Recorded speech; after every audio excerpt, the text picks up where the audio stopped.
Coach Kurt Hines is a high school football coach who has been teaching for over 20 years, both on the East and West Coast. He has currently been coaching the Coronado High School Islanders football team for the past 5 years, where he has become a well loved and respected figure by all who have known him. Kurt is known for his motivational messages to his players and for always leading by example with a philosophy of building meaningful relationships with his teams and coaching staff in putting players first to help them reach their potential on and off the field. Kurt's teaching and messages do not only stay with his players, he is well known on his social networks for sharing his life and his daily teachings, creating an impact on his audience. Kurt's goal, passion, and why are to empower as many people as he can, because he believes great coaching has so little to do with the players and so much to do with people. In sports, business, family, and in all of life, it's always about people. Hey everyone, how's it going? This is Chris with the virtual voice, and I'm here again with my friend Fernanda. Fernanda, how are you doing today? Hey Chris, I'm really good. Thank you. And you? Excellent. I'm doing great. And you're in school break now, right? Which means that you can Yes, work longer hours for me, which is awesome. I love it. exactly. Yeah, perfect timing for Christmas time. But anyway, we're here again today with a special guest, special to me because I know him. I've known him for a few years now. Met him through my brother, and my brother Mark is a coach for baseball in San Diego. Talked about Kurt often, and then you met Mark in a small group, right, for church? Correct. Yes. Yeah. So they met each other in a small group. They realized, hey, we're both coaches. So they started talking and started sharing philosophies and theories, and realized that wow, we have a lot in common. So Mark told me about him. I got connected with Kurt on social media. We started following each other, shared a few messages, and I was finally able to meet him at my brother's retirement party. Um, so that was, I don't know, about 4 years ago now, I I think. believe I believe so, yeah. I remember you introduced me to the Prayer of Jabez book, which I actually have right here. Oh, I I love took it it. off the shelf. Fernando, you have to read this. This is a very short read, Okay. but it's very powerful. I was thumbing through it, and I just saw all these underlines in there. So I'm going to have to read it again. Remember, we talked about the purpose in our life. We shared experiences, and then you invited me to one of your football practices. So, but yeah, Kurt's one of those guys in your life that you can count on if you have something going on in your life and you have a way to contact him, and he's open to help anybody out. And we're going to talk a little bit today about his power of why. But before we do that, Kurt, welcome to the show. Yeah. Thank you both for having me on. I know we chatted just briefly before we went live here, started recording, not live, but recorded. Mhm. It's a blessing and an honor to join you guys. So I'm excited anytime a chance to share my passion and what kind Awesome. of lights my fire. So thank you. Yeah, that's Uh, great. So, Fernanda's gonna, she reads your bio at the beginning, gives us a quick introduction. But how would Coach Hines introduce himself to the world? I am an expert in nothing and passion and truly and passionate about most things. I'm just a blessed man who has been blessed more than I deserve and just wants to give back to the world. Awesome. Yeah. And that's one thing about you that I know, and you share a lot on social media, and you and I have discussions about this, but our mutual faith that we have. And I know faith is a big influence in your life. You talk about it often. How does faith influence the way you lead and you coach? Yeah, for me, faith leads everything I do, and I want to, I guess, preface if I can go back and preface something. Sure. Preface that by saying, my intention is to have my faith lead everything I do. Mm, I fall short every day, but my goal each and every day when I wake up is to be a blessing to as many people as I can. And I'm mm, blessed with the platform as an elementary school teacher and a high school football coach. As long as I don't let my ego get in the way, I have mm. the opportunity every single day to Yeah. help that come to fruition. Yeah. That's you're in a like this amazing position where you have so much opportunity to have influence in so many people's lives. And I remember we were watching some of the videos on your website, and you were talking about how your high school football coach had such an influence in your life and really helped you determine this is what you wanted to do in your life. And, he's got this influence on you. Just imagine, like, over the 20 years of you coaching, how many young men have you influenced in the same way? And then Yeah. later on, how are they going to influence the people that they're around because of their experience with you? Yeah. And for me, that's what it's all about. I lost my father, gosh, a little bit less than a year ago. And Oh, you really start to reflect on, like, man, what is this all about? What we're gone, and then the heartbreak and the tears become a little bit less and less. And I miss him, obviously, and I always yeah. will. But Mhm. you really start to think about, what's this life all about? And if you can, as you mentioned, impact one life, and that ripple effect just exponentially grows and blesses Yep. people, hopefully well beyond our time here on this earth. And that's Yeah. a life. That's a life well lived. Absolutely. And, I think that's, I don't know, for a lot of people, for myself, that's part of my legacy is that I want to have that kind of influence. I don't want them to, remember my name. I don't care about that. But I want to be a part of the values in their life and pass those down and just make the later generations in life better because of the way I lived mine. Amen. Yeah. So I mentioned the Prayer of Jabez book earlier, which is a really big, like, it's a small book, but it's got a huge impact, right? You told me about it. As soon as you told me, I bought it right there, right when I was sitting next to you, and I read it. Um, and it's actually one of the prayers that I have every morning when I start my day, my daily routine. So, and I got to say that, doing that helps with my mindset, helps me open up my mind to opportunities that God's presenting to me. And I really believe that that is the reason why, our businesses have seen the success we've seen over the last 3 years, why I've been able to, I feel right now that I'm on the path and journey I'm supposed to be on for the first time, really, in a very long time. And I think a lot of it has to do with the things that mentioned in this book. How have you seen these things from this particular book work in your life and in the lives that you have influence over?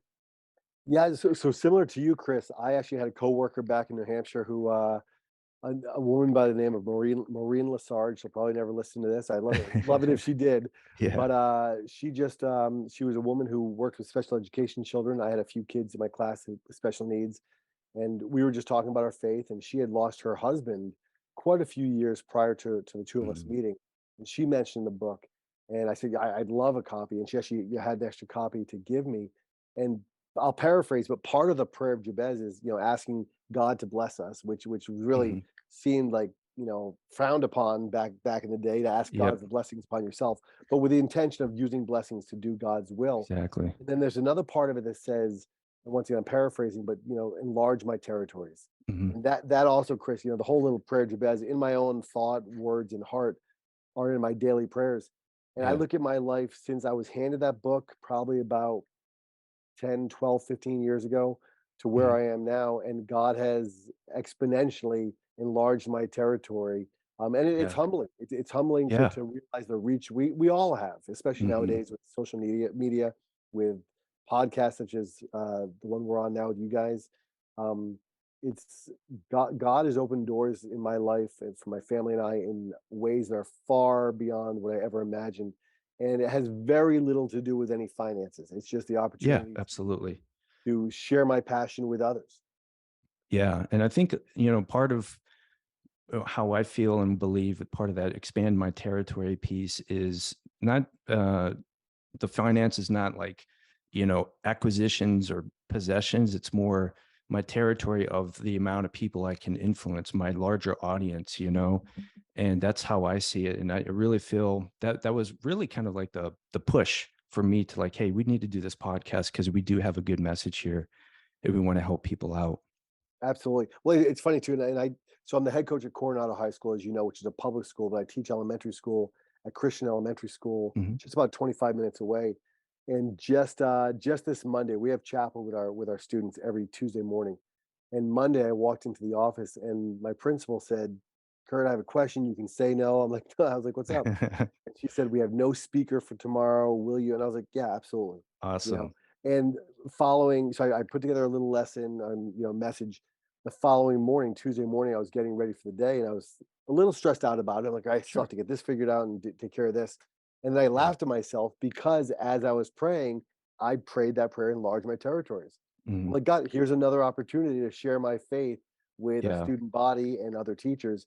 So I think, God will open more doors for us Mhm. and provide more opportunities to share our testimonies and Yeah. empower people and bless people if we just stop fighting against it. Exactly. Oh, I love that. Yes. Hey, as you're saying that, I was thinking of a memory came up where I was asked back in 2015 to speak at a Veterans Day conference or Veterans Day something, the celebration. And 1,100 people were going to be there. Wow. And they asked me to speak. And I'm like, no, like, what do I have to say? I mean, 1,100 people, they don't want to hear like, oh, Chris, you were in the Navy, blah, blah, blah. And I went home and I told my wife, I told the lady, I said, hey, I'll think about it, but I'll let you know tomorrow. I go home and I tell Linda, I'm like, can you believe they want me to speak? And, we're like, we're amongst a bunch of Marines who've been in battle and, all this stuff, and they want me to speak. And then she said something very powerful that sticks to me today is it's not about you. She said, it's Right. all about the people who need to hear what you have to say. And it's about your little boy who's going to be in the audience looking up and seeing his daddy speak. And Yeah. after that, I was like, oh man, okay, I'm going to do it. And it was great. It went really well. And after that experience, I'm like, you know what? I hate public speaking. I really do. And a lot of people do. But if the opportunity comes, I need to jump on it and do it because I Yeah. do have a story to tell. God gives us a story, and it's not because, we can't just sit down and be quiet about it. He gives us a story because we have to tell it. And if I'm blocking that, then I'm not doing my part. Oh, I completely agree. And I think so often there's a phrase or saying that you guys are probably familiar with that I hadn't heard about or read about until about a year or two ago, but Mhm. it's the imposter syndrome.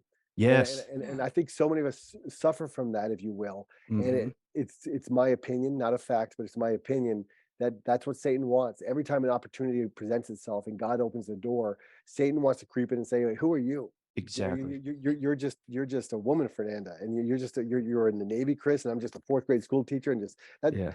If God has opened a door, He's going to provide a way for us to walk through it. Hmm. We should walk through it with the confidence that He has prepared us for that moment. And even Yep. if we stumble and fall or mess up on our words, there's going to be someone, whether it's our son, daughter, spouse, or a Hmm. stranger, that hears something we say, and it's not through our power, but through the power of God, that Hmm. touches them in a way that's going to change them. Yeah. Oh man, I love it. Yeah, this is the imposter syndrome is something that Fernanda and I talk about a lot. We have so on our team, our construction team, we have 9 people on our team, and 8 of them are virtual. 7 are in Mexico and one's in the Philippines. And to build our company culture, we have monthly training. And a lot of the things that we talk about are soft skills. We talk about imposter syndrome. How do we talking to ourselves? What's holding us back? Our limited beliefs, things like that. And I just read a book called about the imposter syndrome. I forgot the name, but I'll send you a photo of it. Yeah, I would It love was a to. really good book, and like what you're saying, the way the negative thoughts in our mind, the way I see it now is if I want to do something or I have this idea and the negativity starts coming, that's a good indication that that's the direction I should go, Yeah. because there's something powerful on the other side that Satan's like, I don't want you doing that. That's going to be bad for me. So I got to Amen. push through that. Wayne Dyer says your purpose is on the other side of the pain. So I was just going to share Uh-huh. a shout out to another great Thai, your brother Mark. Yeah. He had shared with me a while ago something Wayne Dyer had written about ego, and Ego. Mhm. I had always thought ego was that cocky, arrogant man or woman who just thought they were better than others. And the way Wayne Dyer writes about it is Yeah. ego is anytime we ego, edge God out. Yep. And that's what I was doing for years. And whenever I was asked to speak, and I'm still working on it, to be honest with you. Yeah. Yeah. It's probably a lifelong process. But when I Hmm. get asked to speak um, in public settings, I love that. I get a high off that, if you will. But I Yeah. still have that part of me is like, who am I? Like, I don't have that life altering story. I wasn't an NFL player, never Right. was, never going to be. But once again, I've got to stop edging God out and just trust that there's a Hmm. reason that someone has asked me to do X, Y, or Z. Yeah, absolutely. Absolutely. And I really think that if people are looking for success in their life, they have to open up to that, Yeah. you know. So now we got a really good idea about what drives you and what's your passion and everything. Let's move on to coaching and leadership. Now, in one of your interviews on your website, you said that good coaches are for the income, while great coaches coach for the outcome. And I would say you say that because it's linked up to your purpose and what you call the power of the why. So I know you kind of already talked a lot about it, but is there more to it? What's the drive behind what you do? The drive behind what I do as a husband, as a father, a grandfather, teacher, coach, you could name it, is I truly do feel called to bless and empower as many people as I can. And I think all too often in life, we look at everything we have. And I love that you brought up, earlier in the conversation, the faith aspect. Yeah. I think so often most Christians have math wrong. We look at my abilities, my history, my resources, my education, my. And we go, oh yeah, and sprinkle God into the equation. Yep. Does it match up? And if we truly have faith in who God is, Mm-hmm. in the all being, all powerful, all knowing being that he is, Yeah. and the math is going to be God plus whatever we have is 100%. It's all Yeah. we need, Mm-hmm. Mm-hmm. So my calling, my why is to, just to change as many lives for the better as I can. And I can do that in New Hampshire, where my wife and I raised our 4 children, or here in San Diego, where we are now with our children and our grandchildren. Mm-hmm. The location or the job title can change, but it doesn't Sure. change my goal. Yeah, exactly. Got it. So I remember when we were talking back in May, not May, it was a couple of years ago. It was the month of May for Mark's retirement Yes. ceremony. And we're in his backyard talking. I was going through this post-military experience where I was like, gosh, I have no idea what my purpose is. I don't know what I'm doing with my life. So we had a really good conversation that day. I was essentially looking for my next thing. What's my next thing? And I needed a new purpose after the military. And, it took a while for me to get to where I was. I had to experiment doing different things, saying, maybe I want this. You know what? No, I don't like it. Maybe I want to be a teacher. Well, I don't like kids. So let's go this way. Right. So, but it took a while. It took, a good 4 years before I was like, okay, this is it. Like right now, I feel like I am where I'm supposed to be. This is in line with my purpose. It's people related. It's not about construction. It's not about business. It's about the people that are on my team. And that is my drive and I get excited about. But it took a while to understand that, right? So when you were younger, before you decided to become a coach, and you were searching for your why, what were some of the challenges you faced during that season of your life? Gosh, that's a great question. I knew beginning in 7th grade, I knew I wanted to be a teacher. And the funny story behind that is I was not a great student. I was never a bad kid. I was always getting into trouble, but I got along with everyone. I just did a lot of Mhm. stupid things. Yeah. And math was my least favorite subject. And I remember sitting in 7th grade math class, and our teacher, my math teacher, Mr. Nick, would sit on the corner of his desk every math class and just talk about life. Say, hey, Chris, what's going on with baseball Mhm. or football, or whatever? Hey, Fernando, what's going on with whatever sport you may play or whatever it may be? And I remember sitting there thinking, he cares. Like this guy Yeah. really cares about me. And he wasn't doing it to manipulate us. He truly cared about our Sure. personal lives. Yeah. And I'd be lying if I said that motivated me and I got straight A's in math. It didn't. It motivated me and I passed. I'll take that. I Yeah. passed. But what it did was I remember sitting there going, man, I want to do that. I want to be able to connect with people on this Yeah. level. And it was funny because I remember as if it were yesterday thinking, I want to teach, which is such a strange thought to have for someone that hated school so much. Yeah. Fast forward to I've been teaching for elementary school for 28 years now. Wow. I think I'm a better teacher, not better than others, but a better teacher than I would have been because I did hate school. It was challenging for me. It Mhm. was all these negative things, but it helps me to better relate with students that don't always love school, that don't always love reading or writing, or that don't simply hear something once and just get it. I understand that. I've been there. Yeah. So I never had a moment where I didn't know what I wanted to do.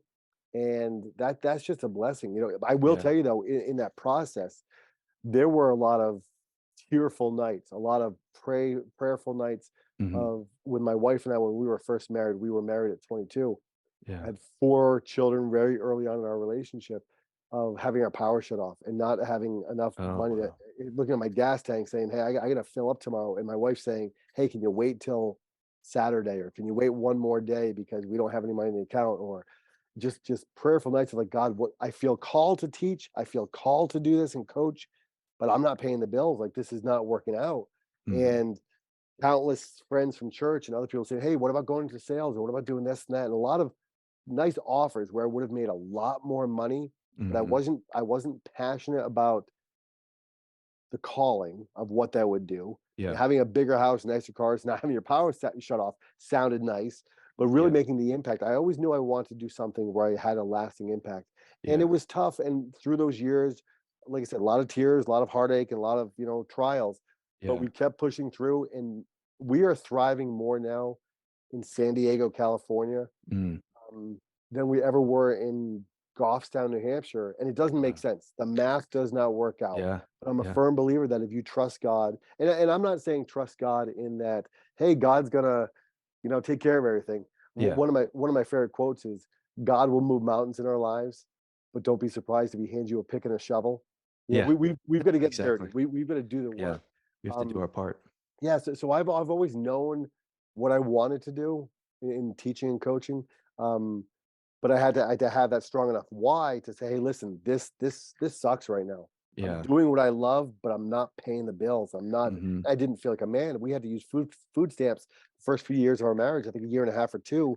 And I had a college degree. And we Yeah. had, it just didn't make sense to me. And Right. now that I look back after 28 years of teaching and 25 Mhm. years of coaching, I'm again able to just smile and laugh at myself and say, okay, God, I get it. I understand what Yeah. we were going through. Yeah, I think if you understand your purpose and your why, it keeps you kind of in line. Like it keeps you committed to what you're doing, right? Like for the first couple of years of business, it's still hard work, and creating a business and just dealing with all the stuff that goes along with it. It's sometimes I'll have those late night conversations like, I can get a job, get paid the same, but not work as hard, and it's tempting because it's like there's safety, there's security there. But then it's like, but what about my team? I Yeah. cannot leave my team. I need to be with my team. And that's like on those hard nights, and there's been quite a few of them. It's the team and the fact that, they're relying on our company, the company that I created, to help them pay their bills. Yeah. And Yeah. that drives me, that gets me excited. Absolutely. And I look at, all my years coaching high school football, I had never desired to be a varsity coach. My first 7 years, I was a freshman coach. And Mhm. every year the head coach would say, "Hey, Kirk, come on up to the varsity." And I was like, "No, I'm good. I love my little thing down here. I love what I'm doing." Yeah. And it wasn't until I went to a different high school, just because it was in our own town, and I coached with a gentleman that I didn't agree with anything he was doing. And I'm not even talking about the X's and the O's, just the Sure. way he was treating people. Right. So Hmm. that's what led me to want to become a head coach. I said I can do a better job of leading men and women, leading Hmm. people. Hmm. And my first year as head coach, I jokingly say now, I'll tell you guys where I'm going with this. We lost every game my first year as head coach. I Yeah. will tell people that my first year as a head coach, we set records in the state of New Hampshire. And a lot of people will be like, "Hey, who's this arrogant guy? What record did you set?" The record we set was one that you never want to break, or hold. I feel like we got our teeth kicked in more than any other school in the history of football. And I had to do a lot of soul searching. I was like, why do I want this? Why not go back to being an assistant coach? I can still make the same impact as an assistant. Hmm. I can still touch lives and all that stuff. For me, it was to have the power Hmm. to select my team, to say, this is a man I want to coach side by side with. This is a woman I Yeah. want to coach side by side with. Mhm. And yes, the X's and O's are important for any sport. Yes, the in and outs of a business are very important, but it's the people. I want to be able Yeah. to have, and I want to be able to have that, for lack of better words, power to say, that's someone I'll go to battle with. That's Hmm. someone I'd love to win a game with or lose a game with, but know at the end of the day, we're doing it the right way and we're putting the Hmm. people first above the players. Absolutely. One of the when I was in the Navy, I started off in the enlisted ranks, and then I got commissioned to be an officer. And my drive behind that was the bad leadership that I experienced in my younger years in the Navy. And I can't remember exactly things that happened. I just remember how I felt. And with that experience at the young age of 20 something years old, I was like, you know what? I want to create an environment where people actually want to come to work, Yeah. you know? And that was my drive as an officer. That's been my drive behind how I lead. And it's the drive behind what I do now because, going back to my example, it's easy to go get a job, But like what you're saying, I don't have that control over the environment. I have some, Right. but not complete, right? But as a leader of the company, now I have control. Like for you, you have control over the type of coaches that work with you, and you know all the people that support you, and then your team. And same goes for the business. And you know, some people can misinterpret that. It's not that we're control freaks, but we have a certain like environment, certain atmosphere that we want our team to thrive in, and that's very sensitive, and we don't want anyone messing that up. Exactly. Yeah, very well said. So a lot of people, they probably are in touch with their why, but they really can't articulate what their why is. And so it causes a little confusion in their minds. I mean, they're not sure, like, is this what I'm supposed to be doing? If someone's going through that type of thing in their life, that season in their life, what are some of the indications of someone who is not in touch with their why? I think the indications might simply be just unfulfillment, you know, Mhm. not having that sense of joy. I was talking to a coworker this morning, and I love what I do. I love teaching. I love coaching. We Yeah. have just a few more days before Christmas break, and then I get off about 2.5 weeks. Mhm. And I said to her, I said, I can't imagine. And I think unfortunately more people are in this scenario than not. People that only get off 2 or 3 weeks a year and hate what they do. Yeah. Like, whether they make it, I often say most people I know make more money than I do, and I think that's true. Mhm. But most people look at me and say, "Man, I wish I could do what you do," and Yeah. they can. The fact is, they just don't want to give up that beach house or Yeah. the extra car they have that they don't really use or the vacation home. Um, I think the indication might just be a lack of fulfillment and Mhm. joy. And Mhm. my suggestion for that is find people who are on fire, find people who Yeah. are passionate about life, and just ask to grab a coffee with them, ask to Mm. sit down with them, and just be humble enough to say, yeah, I'm successful in these areas of my life, but I'm not fulfilled. I'm not, Mhm. and just be willing to learn from 'em. And it doesn't have to be in the same field. Just find someone who's passionate about life and Yeah. start picking their brain. Absolutely. Yeah, absolutely. Gosh, I lost my train of thought there. Oh, my light just went Oh. off for a second. There you go. Um, but yeah, yeah, I lost it. I had a But thought. It if was I can profound. if I can interject for a second, Yeah, sure. one of the things, and I didn't come up with the phrase "power of why." Matter of fact, after I gave a talk on that, someone said, "Oh, did you read so and so's book, Mm. Power of Why?" I'm like, "Oh my gosh, I'm going to get in trouble for plagiarism or whatever." And I hadn't read his book yet. Um, but for years in coaching, I'm sure it's in all sports and a lot of other walks of life. Mhm. I always heard people and read about people saying, "Hey, if you want to be successful in whatever this may be, Yeah. you gotta have thick skin. You gotta have thick skin. You have to have thick skin." And for me, thick skin was, "Hey, I'm putting up a wall. Yeah. I'm not gonna let you know who I really am. I'm putting up a thick skin. You're not Mhm. gonna really know the real me." And that's just not who I am. I wear my Yeah. heart on my sleeve, and I've Yeah. been criticized for it, and I'm okay with that. I think being transparent for our spouses, for our coworkers, for those Mhm. we're blessed to coach, is more is more empowering than not. Agreed. So for me, instead of building up a thick skin, I want to build and feed and fuel my why every Mhm. single day I can. So when you do have those parents that say you're an idiot because you called a pass play that was intercepted and they would have run the ball or whatever it may be, Sure. it doesn't shake you. I think some of the most successful years I've had, actually the greatest year I've ever had in 25 years coaching, not the most enjoyable, but the greatest year I ever had as a coach was my first year as a head coach. And as I mentioned, we lost every game.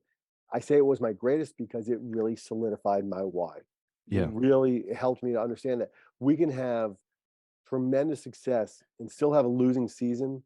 Now the Mhm. world may not see that. The world's gonna look at the scoreboard. They're gonna look at the Sunday newspaper or on Twitter now, whatever it may be, and say, "Hey, what's their record? How much did they win by?"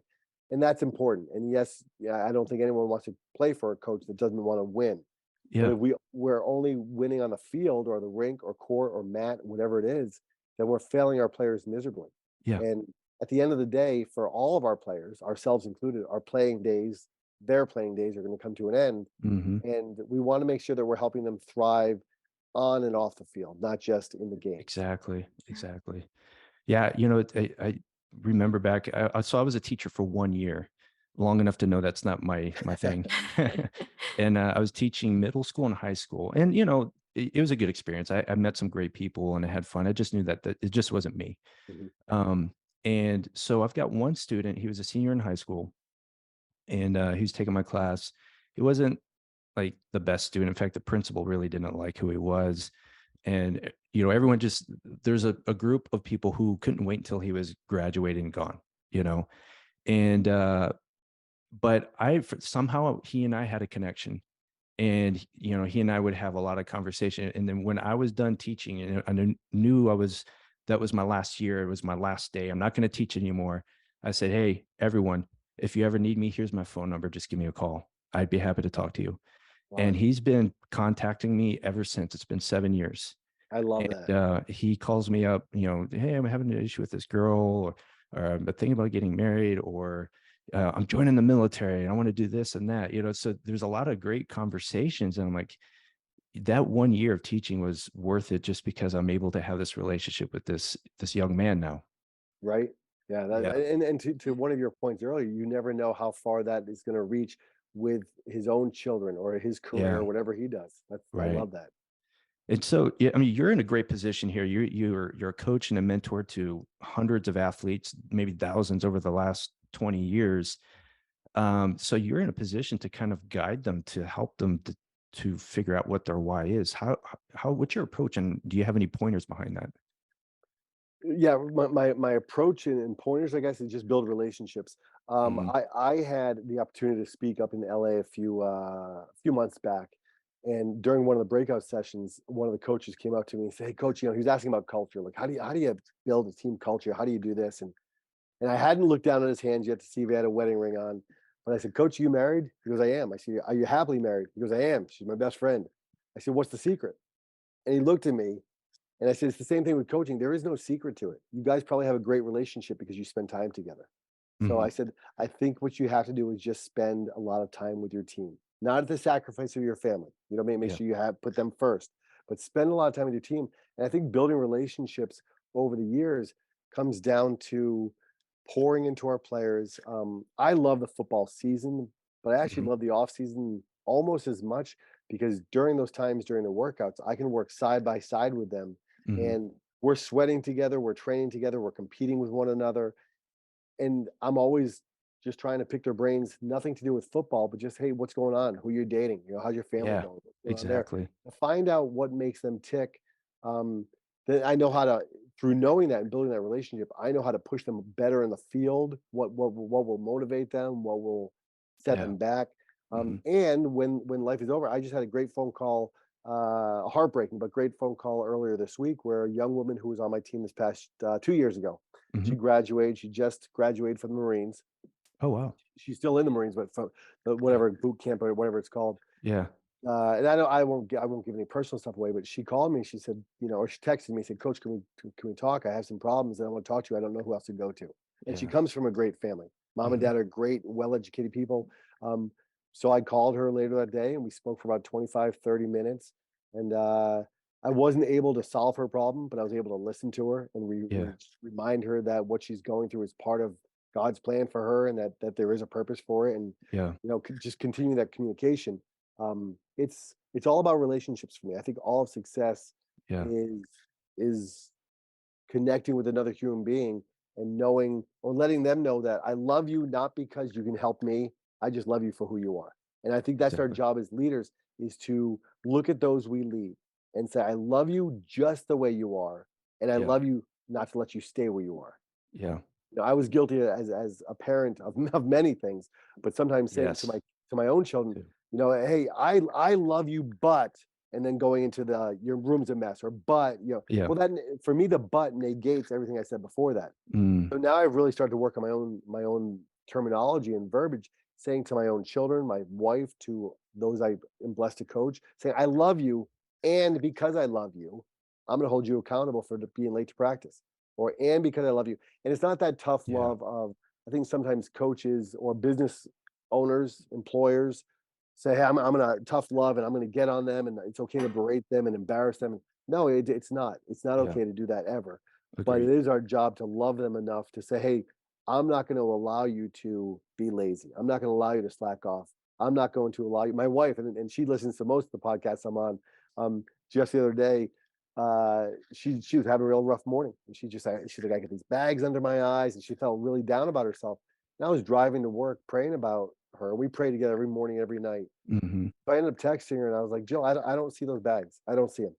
I just, when I look at you, that's not what I see. Yeah. I sent it to her because I knew it was on her heart, and she ended up sharing it on social media.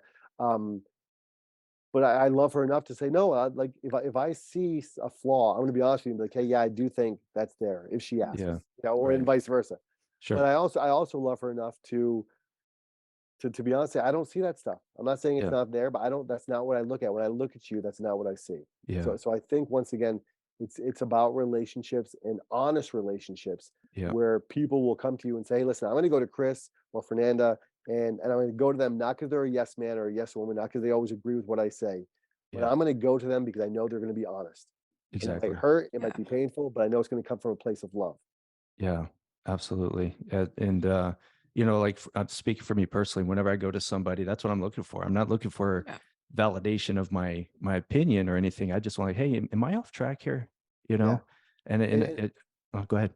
well, I'm sorry. And I think it's a dangerous, not dangerous, but interesting position to be when you are a business owner, when you Mhm. are a head coach, or you are the head of anything. You're going to have a lot of people around you that think, hey, if I question what he or she says, if I go against the flow, they might not keep me around. And I think for leaders that are truly humble, that's what you want. You want someone to say, hey, listen, I know this is your idea, but have you thought Yeah. about this? Because Mhm. that may not work. And that's what's Yeah, going to make us all better. The old absolutely. saying, if you're the smartest person in the room, you're in the wrong room. Yep. Hmm. uh, I don't think the parents of my students want to hear this because they're fourth graders, but I'm very rarely the smartest person in any room I've ever walked in. Um, but yeah, we want to be surrounded by people that love us enough to be Yeah, honest with us. absolutely. Yeah, and my next question was about culture, and you already kind of you already answered it, but I kind of want to ask another question. Back in February, I went to a conference, and Jimmy Johnson, the Dallas Cowboys coach, was Yeah, yeah. there, and he was on stage, and they had a question and answer Q&A session. I'm like, no one's stepping up, so I'm going to ask a question here, and it was about leadership. And I asked him because he had a rough first couple of years, kind of like what you were describing with your first couple of years in New Hampshire, is how do you keep a team encouraged and motivated and inspired when they're having a losing season like that? Yeah. What's your experience? My experience is keep it fun. My Mm, first year when we were losing every game, there were two practices where when we would traditionally do some conditioning, and I've even changed the way I condition now, and so I've grown as a coach as well. But as a mhm. leader, I think the first time we did it, we were like 0-6. And when the team knew that, hey, we had sprints coming up, I had some of the team managers go in and grab the dodgeballs, and we set up a little 4x4, thing. We did dodgeball. Kids were loving it. They were That's having a cool. blast. They were smiling. We were 0-6. Went to the coach's office afterwards, and about three of the coaches were hanging around, and not in a good way. I could tell when I walked in there, like they were pissed. And Yeah. I was like, guys, what's up? And they're like, and one of them, and he's one of my best friends now. Actually, I'm going to spend New Year's Eve weekend with he and his wife. My wife and I are. But our first few years coaching, we would butt heads all the time because he saw Mm, football as, hey, this is a man's sport. It's mm, X's and O's. You don't need to build relationships. It's not about that. yeah. And I completely disagree. It is all about Yeah. relationships. And Absolutely. He's like, Hines, what were you doing out there? And I love him because I was his head coach, but he did not pull any. He has zero filter. I think he was born without a filter. But he's like, what were you doing out there? I'm like, what are you talking about? He's like, they were all laughing, running around like it's like this is all fun. He's like, we're 0-6. And I said, Derek, I said, so what? We just sprint them into the ground till we end the season 0-9 and lose half of them. They don't come back. Mhm. So a few weeks later, we did it again. He hated it again. The kids loved it again. And the success was that first year, my first year as head coach, we didn't have seniors that year because the high school was brand new. They were phasing Okay. the Yeah. classes. But that following year, we had like 25 more players come out. And it wasn't just from that extra class of student athletes. It was young men going home to their friends, going out during the weekends and talking about, hey, yeah, we're losing every game, but man, this is fun. We're being Yeah. challenged. We're being, we're working hard. I think the one of them is to still make it fun. Yeah. And I failed at this also my first few years as a head coach. I knew my why, I Yeah. didn't articulate it well enough to others. Mm, My first yeah. mistake. Yeah. And I didn't help and encourage others to find their why. Because the Mhm. fact is, some young men play sports and young women Yeah. because they're passionate about the sport. Yeah. Some do it because their home life sucks so much. If they can be anywhere but home for 3 hours after school, I'd rather go through that than Mhm. get yelled at home. Some Yeah. do it because whatever the reason is. So getting our players to say, hey, listen, regardless of what our record is right now, you told me your why was you want to do X, Y, and Z. You said your why is because of this. And getting them to find out their why and supporting, teaching our players about servant leadership and Mhm. supporting them saying, hey, listen, you're doing this just for fun. You're a buck 15. You can't put Mhm. your helmet on straight, but you love this sport. Yeah. But some of your teammates want to go to college. Yeah. They want to get a scholarship or partial scholarship, whatever it is. Yeah. Helping them say, hey, let's support each other by saying, hey, listen, I don't want to show up today. I'm tired. School was a long day of school or whatever it was. But hey, I'm going to show up because my teammates need me to be there. Exactly. Exactly. Whatever it may be. Yeah. Mhm. Yeah. And I Awesome. also I had I won't say which school, but I had one school I was an assistant at that some coaches were talking about culture. And they're like, yeah, it's really hard to build culture when you're losing. And they were kind of laughing about it. And I looked over at them. I'm like, I completely disagree. They're like, Yeah. how do you build? I'm like, it's one of my biggest pet peeves in sports is when people say, sports build character. No, they don't. Not on their own. Sports Yeah. don't just magically build character. Right. Sports build character when coaches intentionally Mm. model and teach character. And they've got to model it first and foremost, because Yeah. even if no matter what age we're coaching, our youth are smarter than sometimes we give them credit for, and they're going to see through the Sure. BS. Yeah. And if they see us preaching one thing but living completely differently, Mhm. we're doing more damage than good. Also, Yeah. Agreed. Yeah. So it's been great just to hear all these inspirational stories, Kurt. So I have one question, just like, what lessons did you learn as a football coach through all these years? yeah, great question, Fernanda. I think kind of what you mentioned, your wife said to you when you were asked to speak in front of that really large Yeah. audience. It's not about me. It's not about Yeah. me. Sometimes whether we're winning a game or losing a game, I've got a handful of people watching me and listening to what I say in the Mhm. stands, and that's my wife, my kids, and my grandkids. Yeah. Other than that, it's not about me. I think the greatest lesson I can learn as a coach, it's about servant leadership. It's about Mm. blessing others and not assuming that they know you love them, but letting them know. I tell my players all the time, I love you. And it's interesting because I see the interaction I've never asked our players to do this. And I'm not sure if you've seen this when you've coached Chris, but Mhm. at the end of every practice in the weight room or on the field, they come through and they shake every coach's hands or give them a hug and stuff. And I've only had that when I was a head coach in New Hampshire and a head coach Wow. here in Coronado. I haven't had it at other programs where I was an Yeah. assistant. And I look at players and I say, I love you. And sometimes players look at me in the eye and say, I love you too, or I love you. Mhm. But sometimes they beat me to the punch. And sometimes I have players that will look at me and just kind of smile, this awkward smile. And Yeah. right away, they don't hear that from other grown men. It just seems weird. Yeah. And I've Yeah. had players that their freshman and sophomore year, I'll say, hey, I love you. And they say nothing back. Or thanks, coach. See you, Yeah. coach. Bye, coach. And then their junior year, they're like, love you, coach. And I don't Yeah. ask them to say it. And you can just see a paradigm shift of Yeah. it's okay to be a man and say, I love you to another man. It's Yeah. okay. We were blessed this past year with 3 young women on our team. Oh, wow.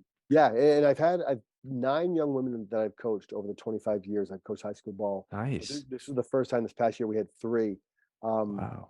and it was just fantastic because going back to the prayer, I could be wrong. I call it the prayer of Jabez. It could be Jabez. I don't know, I but have no idea. whatever it's called, the book you held up and referred to. Yeah. Maybe one of your listeners can correct both of us or one of us. Exactly. But it goes enlarging our territories, and I love that because Mhm. it just I guess I'm blabbing now, but the answer to your question, Fernanda, is the greatest lesson I've learned as a coach is that it's not about us, and if we think it is, we need to hang up the whistle. No, that's awesome. Thank you, Kurt. And yeah, as you mentioned, just like I'm 19-year-olds studying college right now, but just like some great lessons that I've get are from the teachers that I have just through all these years. And it's just so inspiring just seeing teachers that are passionate about what they do. And it's just like they are asking you how you are and everything because they really care. So it's Yeah. just amazing. Thank you. And just like, can you tell us a story that has stood out in all these years of you being a football coach? Yeah, I mean, I feel like I could or should write a book on that. Yeah. I'll give the most recent one that started back when my son was my wife and I have 3 daughters and 1 son. When I was a head coach in New Hampshire, my son, Brockton, played for our hometown, Goffstown, but I was a head coach in the neighboring town, Bedford. So his junior and senior year, I had to coach against my own son. It was Oh, in wow. it was in the local papers, it was on the news stations, they made a big deal out of it. Wow. It was heartbreaking. It was, Yeah. but both games, his junior year and senior year, we had gone out to breakfast to each other, with each other, and Hmm. I dropped him off at his high school. I went to mine and got ready and stuff, and they were brutal games. His junior year, we ended up beating his team like 55-6 or something. Oh, wow. But we knew, like I had told the same coach that I told you, kind of we were fighting like this a lot. Yeah. Hmm. He building up to that week, he's like, "Oh, we've got to run this particular play." I'm like, "We're not running it." He's like, "What are you Yeah. talking about?" I'm like, "Because Brockton plays defensive end, and that particular play calls for our guard to kick out that D end. I'm not doing it against my own son." And he was adamant. He's like, "Well, what if we need to run that play to win the game?" I'm like, "We'll win some other way. We're not running that." I Yeah. said, "Someday you'll get it." And we Yeah. ended up destroying them that year. We graduated a bunch of studs. They didn't. His senior year, it came down to the final play of the game, Oh, where wow. they had this stud going to Boston College, wide receiver, tight end hybrid, and so we put our D end on him. And we said, "Joey, don't let him off the line." We had 2 high safeties. We said, "Listen, you take your read steps. Don't let him get past you." And it was one of the last plays of the game where Joey, our defensive end, just whiffed on him. So Hmm. this kid Matt got off the line clean. Our safety, who had been taking his read steps all game, came up instead of taking his read steps, ran past right both of them. Quarterback threw the ball, it went right through his hands. It was Mm. heartbreaking for them, great for us. We won the game. Yeah. Point of the story, and I'll make this quick.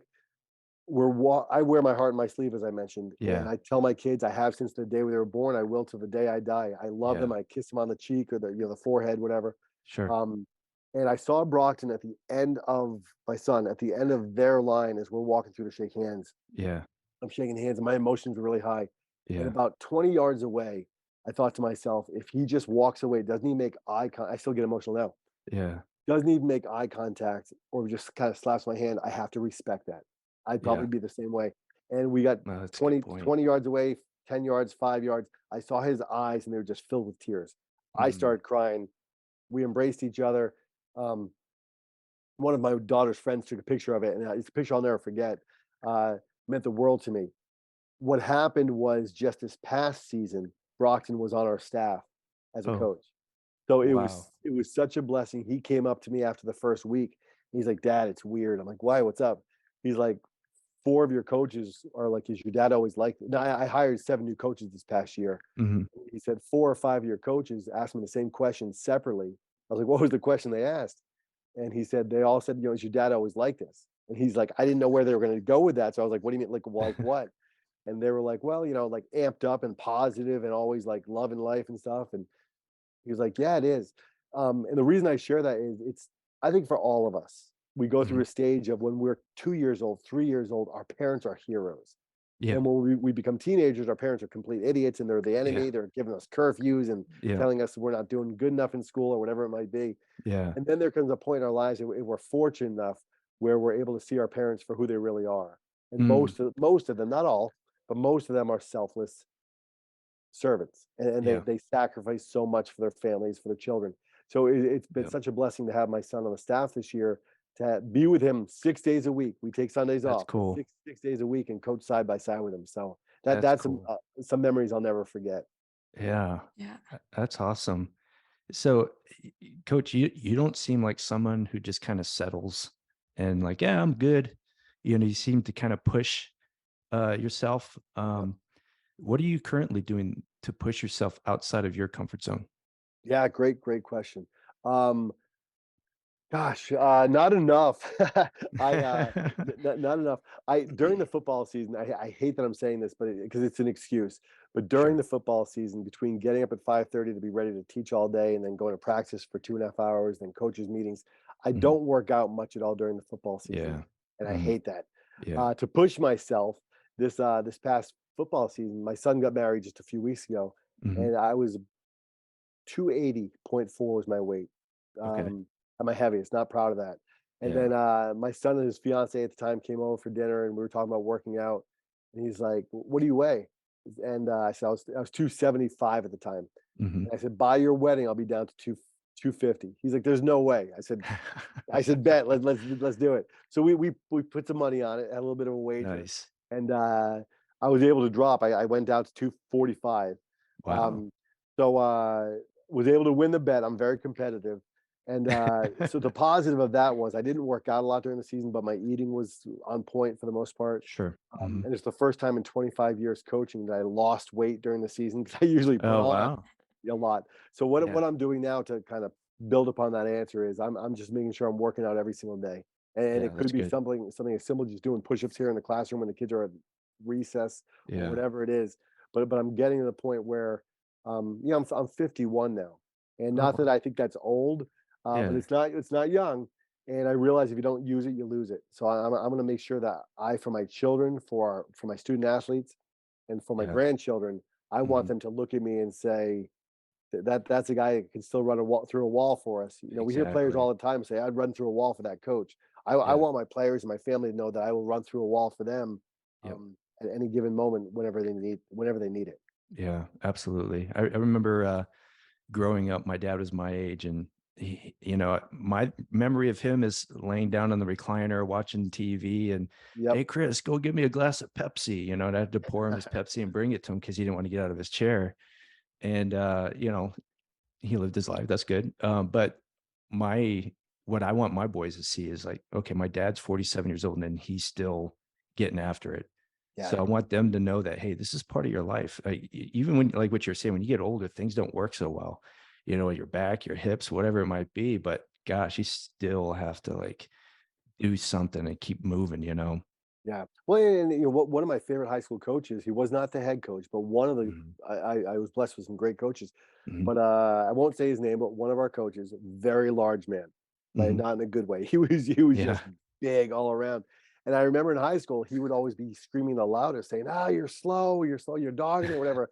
And I loved the man as a coach, and we knew he loved Sure. us. Yeah. But I remember thinking in my mind, you can't tie your own shoes. Like you can't bend down to Mm, tie your shoes, and you're screaming at us for being slow. And I yeah. and I want to make sure, God willing, I'm going to coach for another 20, 25 years. Who Nice. knows? Yeah. Um, but I want our players to be able to look at me and say, hey, he's been there, he's done that, he can still Yeah. do it to a Yeah. certain extent. Yeah.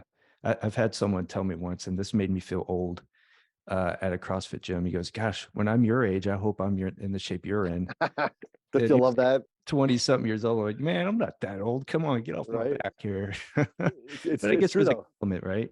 Yeah, it's a backhanded compliment. Yeah. I do. I think so often when we're in our 20s, I Mhm. remember that just, man, so vividly.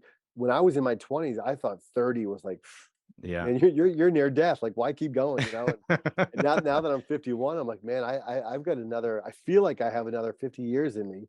And Mhm. I want to make sure as long as God has me here, I can take care of Yeah. myself well enough so I can keep serving people. Yeah. So some wisdom there, Fernanda, from some older guys, you know, Yeah, thank it you. comes Yeah, quickly. that's right. Yeah. Yeah. So switching gears here a little bit, talking kind of business type stuff. Part of business, for us anyway, is social media is big. That's a way of advertising, telling people your brand, who you are, what you do, and another way, really, of what we're talking about, how to influence people. So Yep. I know you're really big on social media. I learned that you started it because your wife encouraged you to start posting some of the thoughts that you have on Twitter, and it just Yep. blew up from there. So, what are some of your how do you come up with your content? What's some of your secrets behind building your audience? I think the secrets, just be transparent and put it out there. Mm, yeah. I'm not.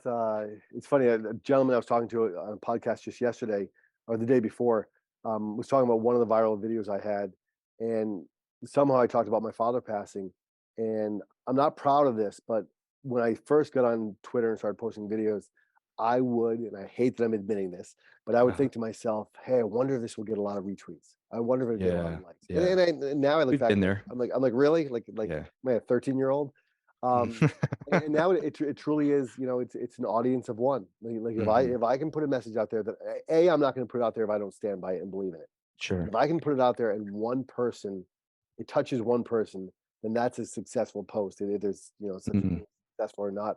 But when my father passed, I think it was a day or two afterwards, I had put a video out there sitting in a couch in my bedroom, snot bubbles, tears, veins Yeah, I popping. remember. It was just raw. And I Mhm. remember even saying in a video something to the effect of like, I don't even know why I'm doing this. Maybe it's for the healing process, whatever. I didn't care if it got a single retweet. I didn't think it would because it was about my father passing. It Yeah. ended up getting several hundred retweets. But Wow. the greatest thing about it was I got literally several hundred private messages from people, condolences, and Wow. prayers and stuff. Yeah. But there's one woman, and I don't remember her name, and if I did, I wouldn't say it. But I wasn't following her at the time. But she had sent me a private message, and she said, and I'm paraphrasing, but she said, my husband and I had a falling out with our son. It was like 4 years ago. Haven't Mm. spoken to him since. Sent your video to him, and he called us. Wow. And for me, I was like, thank you, God. I was like, through it all. Wow. And my father lived a great life. He was 81 Mm. years old. He served people. He was a tremendous role model. I thought Yeah. he was an idiot for a lot of my life because I was a teenager and I was the idiot. Yeah.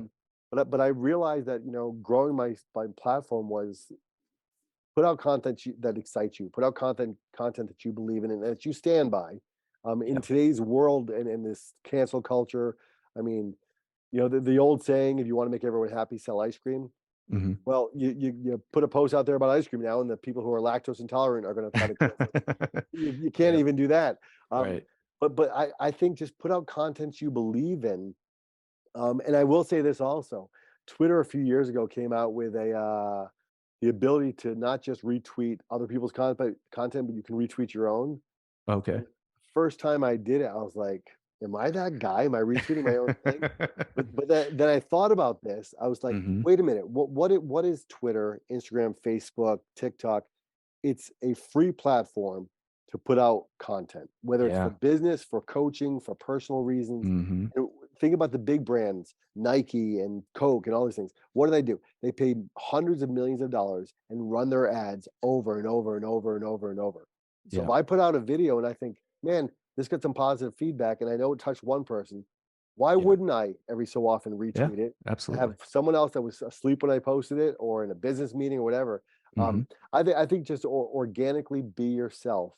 Okay. It does. It just it opens up so many doors. I think 95 to 99% of the speaking engagements I've been offered have come through social media, someone following me, and Wow. then the lights in the classroom went off here. I should have asked now if this is going to be just audio or visual as well. So Is it, if yeah, it's both. okay, Yeah. so your It's audience all is seeing, good. you know, waving my hands, you know, doing the wave. Um, yeah, I think you know, don't overthink it. I think Yeah. you know sometimes as coaches, as business owners, as business Mhm. leaders, we overthink things. Just if it's on your heart, put it out there. Yeah. You mentioned something about earlier about you know, looking at your post and say, oh, how many likes did I get? Did people reshare it and things like that? You know, we all go through that, of course. And then, but on the flip side, there's also, and you talked about the audience of one, right? You just do it for the one. But on the flip side, there's also the, gosh, I don't know if anyone would cares what I have to say. Kind of like what you were saying about your dad, right? So your post about your dad. I don't know if anyone really wants to hear what I have to say, blah, blah, blah, whatever it might be. It's self-limitations, negativity, talking. But you really should be, if it's on your mind, if it's in you, if it's you want to push it out, there's a reason why that's Yeah, feeling is there. and there's also the power in the average person, and what I mean by that is, Mark, I'm sorry, Mark, sorry, that's your brother. It's okay. Yeah, well, he's relatable also, but Yeah. and I mean this in the most complimentary way. Hmm. But you and I are just the average guys, Hmm. and that's Hmm. relatable. Fernanda, you're a 19-year-old, you said college student. Yeah. Like you're relatable because how many people are in their late teens, early 20s? It's relatable. When you have this movie star or this big professional sports athlete that has millions and millions of followers, and I'm not saying what they do and who they are is not phenomenal, but it's Sure. hard to relate to someone that at the end of the That's a day good gets in point. their $250,000 car and decides which home am I driving home to Yeah. and where am I going to fly in my own jet. And when we put something out there, it's relatable, and someone can be like, "Hey, listen, Yeah, I love Coach Hines' content or Coach Ty's content or Mhm. Fernandez content. They're not that different than me. And no, we're Yeah. not. We're not. Yes, we're special in God, who God created us to be. I Sure. stand Yeah. by that. Mm-hmm. But we are just like everyone else, and I think there's a lot of beauty and power in that.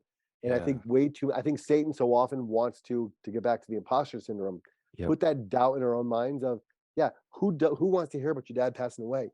You look Okay. like a fool. You had vein, like I said, I looked like a mess. Yeah. I haven't rewatched the video, but one time afterwards, to say, did Mm, it even make sense? yeah. But it's relatable, and I think that's what God, God doesn't need our good deeds, but the Yeah. world does. The Yeah. world needs our good deeds. Hmm. God does not need my messages, but Yeah. if God puts something in my heart, I believe that someone else might need that message. Yeah. It's God speaking through you to them, Yep, and that's exactly. very powerful. So with your coaching experience, kind of relating it to business, in business, it's typical that executives or business owners have coaches. But some of them are on the fence, like, yeah, I don't need a coach. It's an expense, too much money. What are they going to teach me? I'm you as a coach, I'm sure you believe in coaching. A lot of the greats, all the greats, Michael Jordan, Tiger Woods, they all have coaches, multiple coaches. Yes, What would you say to someone who's undecided whether or not they want to have a coach? you need it the most. Mm, Yeah, that's a good point. and I like that. I probably there may be someone that listens to this goes, I'm not listening to him anymore. But I think if anyone thinks like, I don't need a coach, then we're our egos getting in the way of our Yep, success.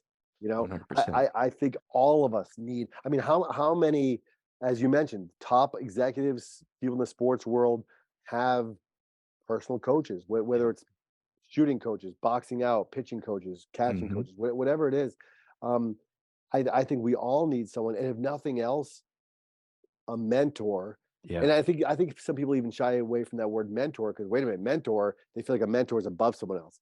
A Hmm. mentor is just another human being who has similar experiences and maybe hopefully more experiences than we have. Yeah. Shed some light and some ideas, and if nothing else, just to listen to us. And I think so Hmm. often just speaking to another human being helps us to process our own lives in a Yeah. way that'll help us to be successful. I don't think there's a person that's walked the face of the earth aside from Jesus himself that Hmm. doesn't need a coach or a Hmm. mentor or someone to help guide us through this thing called life.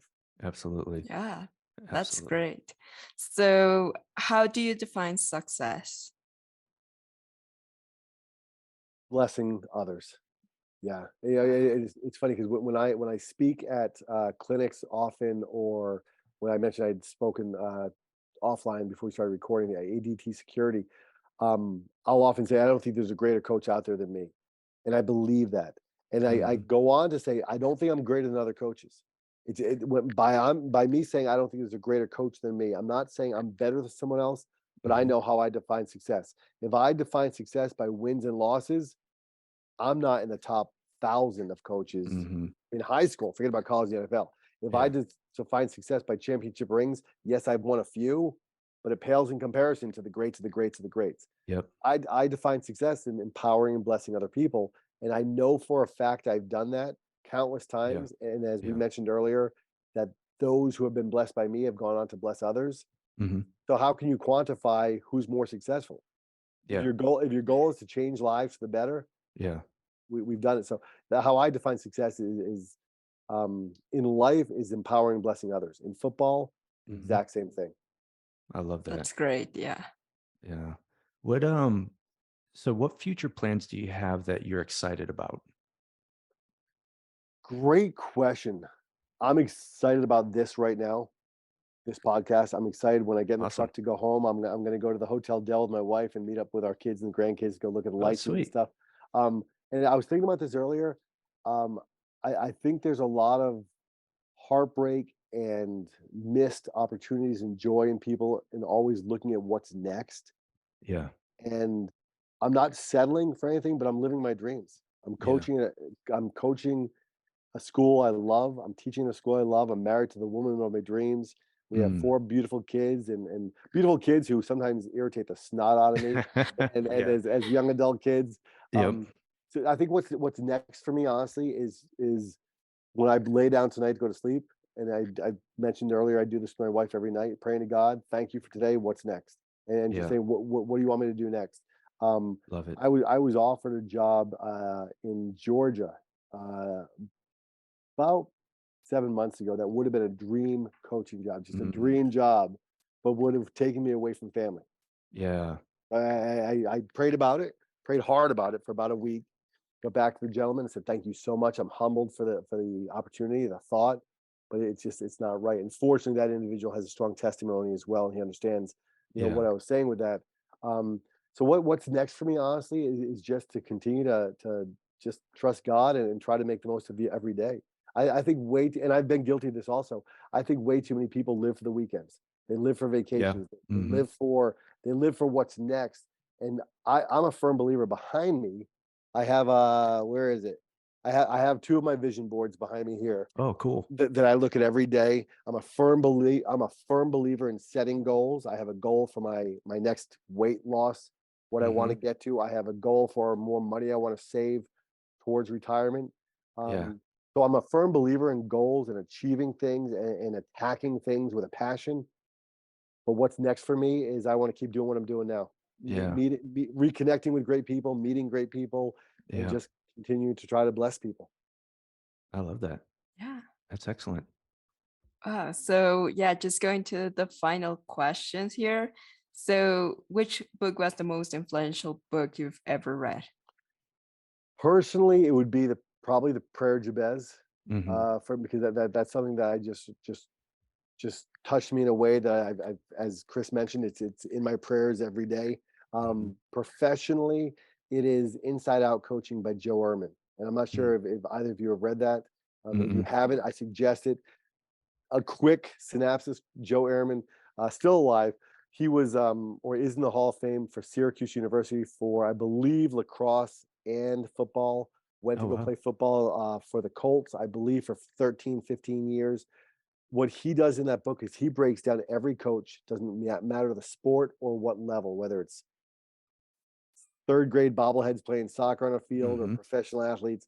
Um, he breaks it down with, he says every coach is transactional or transformational. The Mm. transactional coaches are the ones that treat it like a bank transaction. I'm going to Yep. pour into you, Chris, because man, you're a dang good baseball player or football player, and you're going to help me look good. No, I'm not going to say that because I'm too Sure. egotistical, but I'm Yeah. going to pay attention to you. But that kid that can't put his helmet on straight, I'm going to walk right past him and not give him 2 seconds because that's a waste of my time.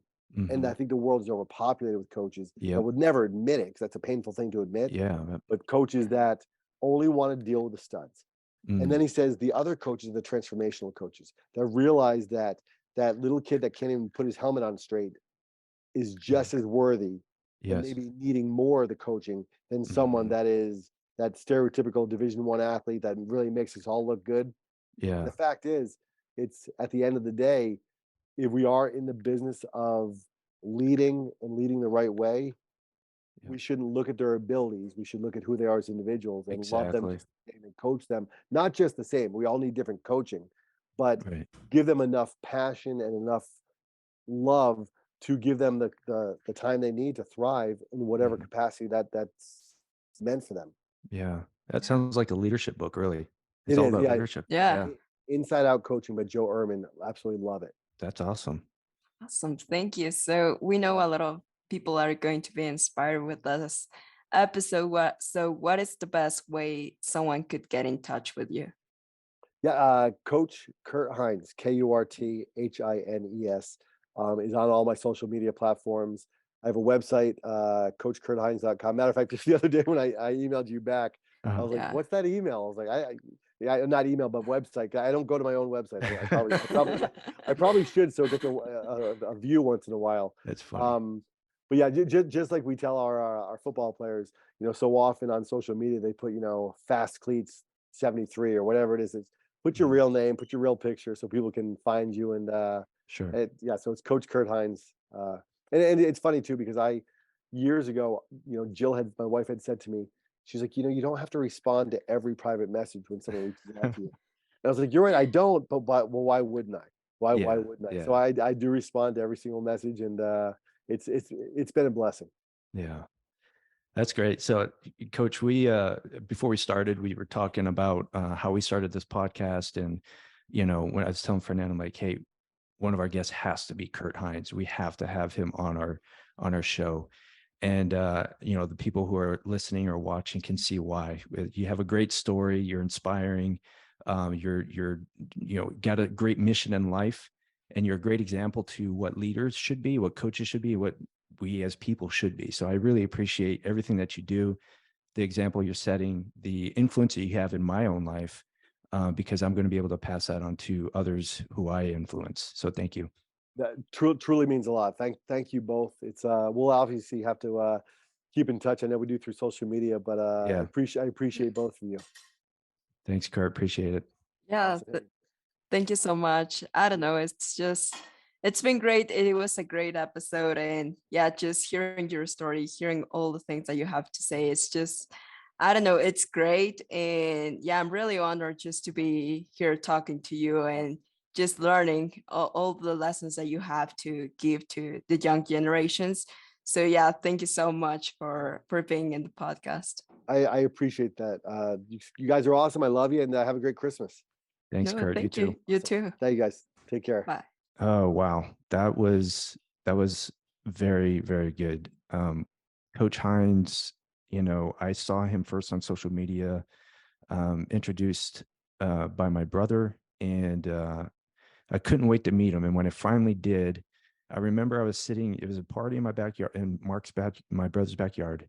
And there was a lot of people back there. And I looked across, I'm like, hey, there's Coach Hines right there. I'm like, he probably doesn't remember talking to me or anything. But, after a couple minutes, he saw me, he goes, hey, come over here, let's talk. So we sat the entire night just talking about life. And I absolutely loved it. That guy is just full of life, full of wisdom.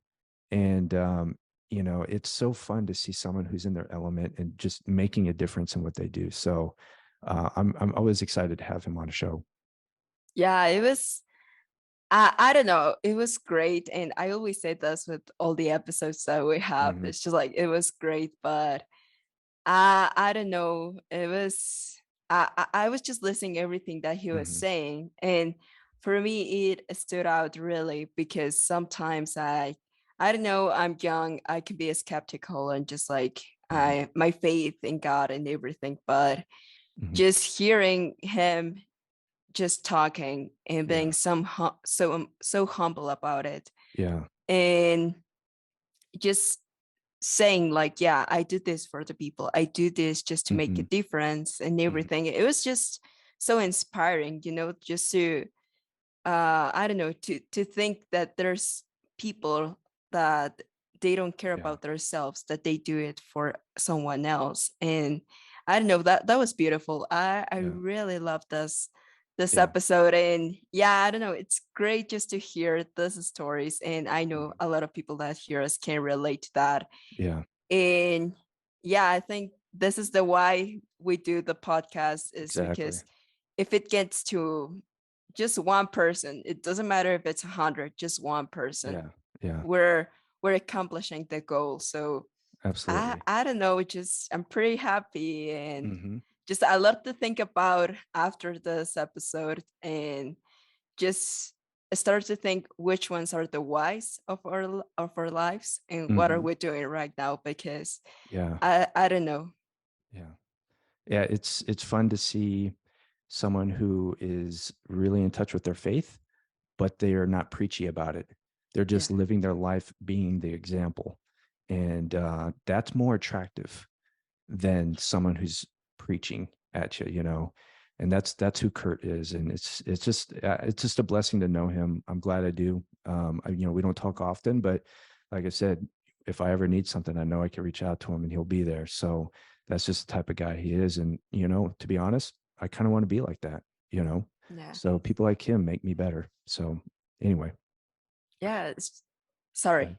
ahead. Go ahead. But yes, I don't know, it's funny just to see also the difference, like there, as he mentioned, there's going to be people just getting more money. They can be just like this business owners, but they can say like, I hate what I'm doing right now, Yeah. and I got $1 million just like Mhm.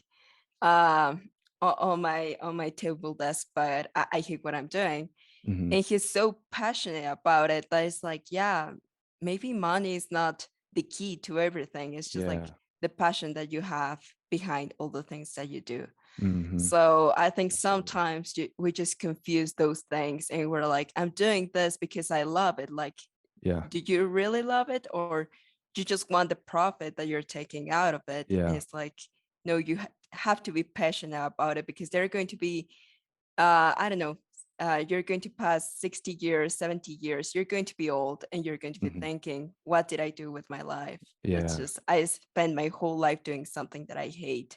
Yeah. So I don't know, it's pretty amazing just to see someone so passionate about what he is doing. So Yeah. Awesome.